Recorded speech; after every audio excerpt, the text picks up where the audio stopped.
शादी हर लड़की के लिए सिर्फ एक रिश्ता नहीं बल्कि एक नया जीवन होता है। एक नया घर, एक नया भरोसा और ढेर सारे सपने। लेकिन क्या हो जब यही शादी एक साजिश बन जाए? क्या हो जब निकाह एक महिला के लिए सुरक्षा नहीं बल्कि दर्द और मजबूरी का कारण बन जाए? उत्तर प्रदेश के मेरठ से आई ये कहानी एक ऐसी महिला की कहानी है जिसने निकाह किया, भरोसा किया, लेकिन बदले में उसे मिला तलाक, मजबूरी, कथित शोषण के आरोप।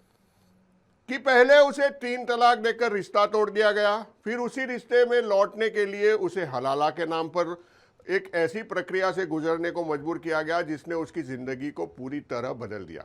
एक महिला जिससे बार बार रिश्ते के नाम पर कभी जोड़ा गया तो कभी तोड़ा गया। एक माँ जो जाल आम बच्चे के साथ इंसान और पहचान के लिए खड़ी है। ये कहानी सिर्फ एक तलाक की नहीं, ये कहानी टूटे भरोसे की है। ये कहानी एक महिला के दर्द की है, जहां रिश्ते सवालों के घेरे में है और इंसाफ अभी भी इंतजार में है। अब सवाल यह है, क्या ये परंपरा थी या अत्याचार? क्या ये रिश्ता था या एक साजिश? आखिर गुनहगार कौन? लेकिन क्या हो जब वही शादी साजिश बन जाए? क्या हो जब रिश्तों की आड़ में एक महिला को बार बार समझौते की आग में झोंका जाए? मेरठ से आई यह कहानी सिर्फ तालाक की नहीं बल्कि कथित शोषण के आरोपों की है। उत्तर प्रदेश के मेरठ में रहने वाली समा परवीन ने अपने पति और ससुराल पक्ष पर गंभीर आरोप लगाए हैं। पीड़िता का कहना है कि 3 तलाक और हलाला के नाम पर उसके साथ अन्याय हुआ। फिलहाल मामला पुलिस और प्रशासन के संज्ञान में है। पीड़िता समा परवीन के अनुसार उसने बड़े अरमानों के साथ नाजिम से निकाह किया था।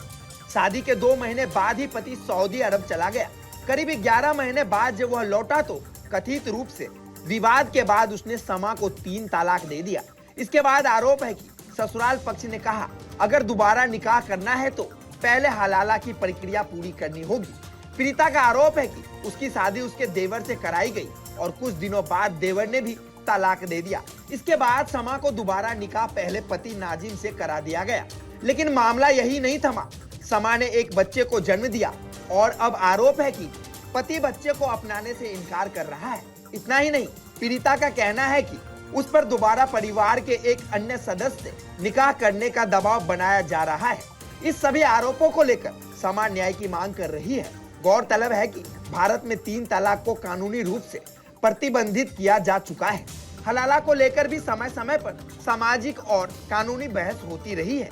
हालांकि इस मामले में आरोपों की जांच जारी है और पुलिस द्वारा तथ्यों की पड़ताल की जा रही है। एक महिला जो कहती है कि उसे रिश्तों के नाम पर इस्तेमाल किया गया, एक बच्चा जिसकी पहचान पर सवाल खड़े हैं और एक परिवार जिस पर गंभीर आरोप लगे हैं। अब देखना यह होगा कि जांच के बाद सच क्या सामने आता है और क्या पीड़िता को न्याय मिल पाता है। राष्ट्रीय समाचार के लिए ब्यूरो रिपोर्ट मेरठ। वापस आई हो? मेरी शादी हुई थी अब से 3.5 साल पहले। तो जो मेरे हस्बैंड थे वो 3 महीने बाद सऊदी चले गए थे कि मैं 2 महीने के लिए जा रहा हूँ। मुझे अपना हिसाब करना, 11 साल में आए थे वो चले गए हिसाब करना। लेकिन वो 11 महीने तक नहीं, 11 महीने में फिर ऐसा डाल कर उन्हें बुलाया गया मेरे घर वालों ने। वहाँ से आ गए, उसके आने के 15 दिन बाद जाने के लिए कहने लगे दोबारा से। फिर उन्हें रोका गया, उन्होंने गुस्से में तलाक दे दिया मुझे। मेरी सास नंद ने मेरा ज़बरदस्ती मुझे मेरा हलाला करा दिया मेरे देवर के साथ में, और फिर दोबारा से मेरा निकाह मेरे पति से कराया गया। क्या नाम है देवर का आपके? देवर का नाम रिजवान है और मेरे पति का नाम नाजिम है। दोबारा तुम एक ही गांव के हो? नहीं, मैं परिस्थिति गाँव की हूँ। और वो अमीनाबाद बड़े गाँव की है। अच्छा, जो हलाला गया वो आपकी मर्जी से नहीं कराया नहीं, गया? मेरी मर्जी से नहीं हुआ। मुझे उन्होंने नशा कराया था और उसके बाद मुझे जबरदस्ती मेरा हलाला कराया। उसके बाद में मेरा ये इसके कम से कम फिर निकाह हो गया मेरे हस्बैंड से। उसके बाद में मेरा ये बेटा हुआ। उन्होंने इसके बेटे होने के बाद में मुझे फिर दोबारा से निकाल दिया घर से। मैं 11 महीने में वहाँ पे गई, उन्होंने दोबारा से गुस्से में फिर के मैंने तो इसे तलाक दे दिया। लिख के देने को तैयार नहीं है, ये बोल देते हैं कि तलाक हो गया, तलाक हो गया। तलाक फोन पे दे रहे हैं, सामने दे रहे हैं? सामने दे रहे हैं, सामने दे आपने रहे हैं। पुलिस से शिकायत करी इसकी? मैंने पुलिस से शिकायत करी, 2 महीने पहले करी थी। उन्होंने कहा था कि देखो ये तो गलत बात है, तुम्हें वहाँ जाना तो मारपीट क्यों करा, तो मैं उसे समझा दूंगा।